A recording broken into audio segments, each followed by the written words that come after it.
Hi, back again for part 3 on page 470 of your text. When the campaign arrived in villages and rural towns, it targeted 4 enemies: landlords, rich peasants, counter-revolutionaries, and bad elements. Nationwide, probably 1.5 million people were killed during the second phase. The third stage of the Cultural Revolution was started in 1970. Class struggle drew to a close. Campaigns and mass movements ceased.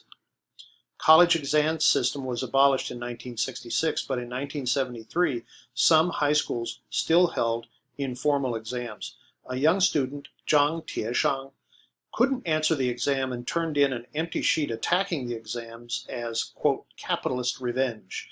Jiang Qing named this student the hero of the empty sheet when she read about it in the newspapers. Here's a picture of this guy, the hero of the empty sheet.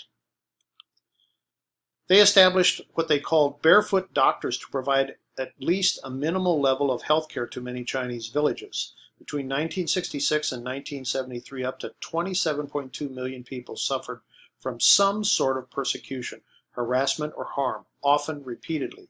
Assuming China's average population to be about 800 million, this represented about 3.5% of the total population. China's population today is 1.4 billion, or 18% of the total world. Here is a picture of a barefoot doctor performing acupuncture on a peasant. The Soviet Union was building up troops on the China border, especially menacing given that China was in chaos. China only had one ambassador in Egypt, so they quickly sought to expand countries with which it had diplomatic relations. Lin Biao was Mao's successor in 1969. He issued a directive without consulting Mao on, quote, strengthening defenses and guarding against enemy attack. Lin's rise to power felt threatening to Mao. Zhou Enlai engaged in secret diplomatic exchanges with the U.S., managing to get Mao to agree to a visit in Beijing by Henry Kissinger. Kissinger's visit was tantamount to a defeat for Lin, and that's when Lin fled on the airplane and his plane was crashed over Mongolia. Here's a picture of Henry Kissinger and Zhou Enlai during his secret visit in 1971. In September of 1971, Lin Biao and his family died in a plane crash over Mongolia. In 1972, Mao suffered a serious stroke and Zhou learned that he was dying of cancer.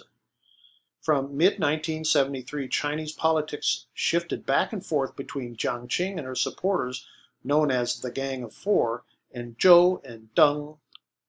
Deng Xiaoping was chosen by Mao to address the 6th special session of the UN in New York, where he also met with Kissinger. The power struggles continued between Deng Xiaoping, Mao, and the Gang of Four headed by Jiang Qing, Mao's wife.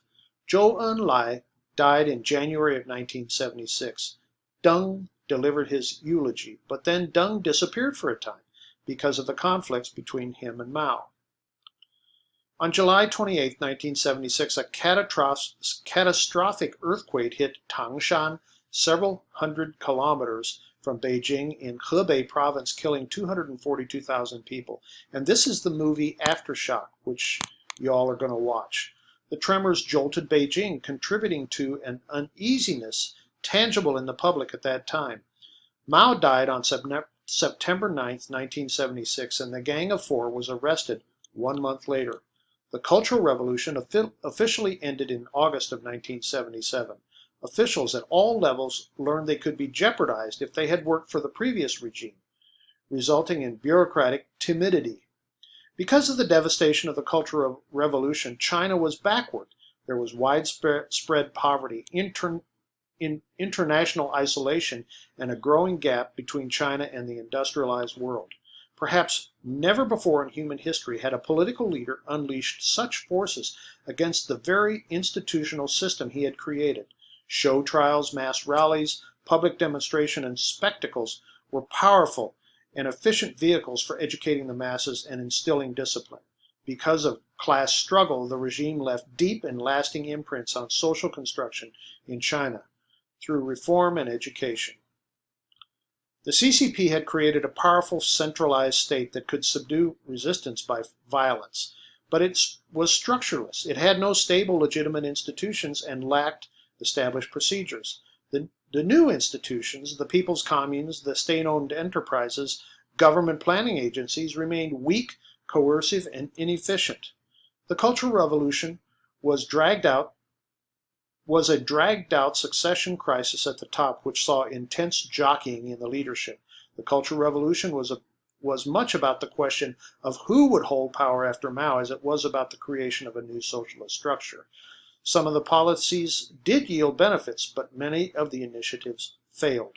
In retrospect, the PRC, from its founding in 1949 to the end of the Cultural Revolution in 1977, was an era marked by invasive use of government technologies such as thought reform, rectification campaigns, and sheer violence.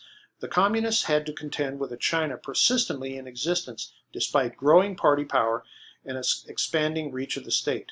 All of this suggests that the resilient powers of the Chinese society should never have been underestimated. And I'm going to stop there. That's the end of Overthrowing Everything.